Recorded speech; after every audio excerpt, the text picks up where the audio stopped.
C'est une opération impressionnante qui a eu lieu ce mardi dans les rues de Luçon. Dernière étape de la rénovation du Bordeaux après l'incendie fin avril qui avait durement frappé l'établissement. La célèbre verrière du restaurant a été changée. Cette verrière avait été très endommagée par l'incendie. Il a donc fallu en reconstruire une strictement identique à la précédente. Strictement identique parce que c'est suite à un incendie qu'a eu l'hôtel Le Bordeaux. On a été obligé de changer cette verrière pour des questions de sécurité.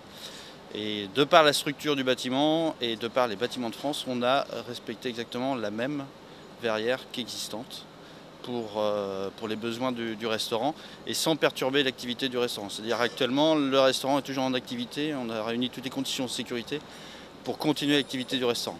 Réalisée par l'entreprise luçonnaise Marcheguet, cette verrière d'une tonne 6 a donc dû être installée et avant tout, il a bien évidemment fallu enlever l'ancienne. Ouais, exactement, la première opération la plus délicate, c'est d'enlever celle existante, l'enlever en respectant tous les écarts, en faisant attention au vent. Actuellement, on a de la chance, on n'a pas de vent.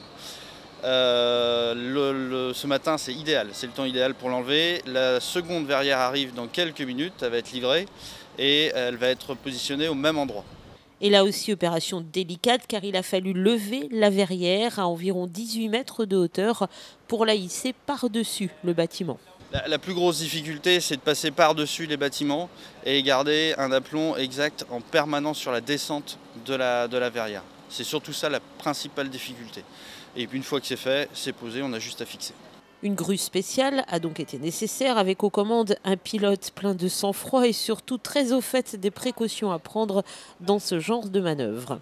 En premier temps, c'est donc d'y aller le plus lentement possible et puis, de l'accrocher avec donc 4 points de fixation, un qui va être au milieu aussi, et puis de pouvoir la poser tranquillement à sa place. Sachant qu'on ne voit pas grand-chose, on est dans un puits là. Voilà, c'est ça. Donc cette grue permet justement de ou être dans la cabine, de pouvoir la conduire, ou alors de le faire à la télécommande. Une opération délicate donc, mais habituelle pour ces professionnels. C'est des mouvements qu'on fait régulièrement, donc c'est la grue qui permet de faire ce genre d'opération. Pas de stress. Pas de stress, jamais. La nouvelle verrière a ainsi retrouvé sa place et c'est bien sûr une joie pour les propriétaires et gérants du Bordeaux car c'est un véritable atout pour cet établissement. C'est un apport de lumière supplémentaire au restaurant en fond de bâtiment. Et le principe, c'est aussi d'améliorer les conditions thermiques justement de cette verrière, parce que l'ancienne respectait des anciennes normes et maintenant c'est les nouvelles qui nous permettent d'avoir moins de chaleur dans la partie verrière. Le restaurant sous la verrière devrait rouvrir dès ce week-end pour le plus grand bonheur des clients. À noter que depuis la rouverture du Bordeaux, 2 mois seulement après l'incendie, de nombreux travaux ont été effectués dans l'établissement et notamment la mise aux normes pour personnes à mobilité réduite.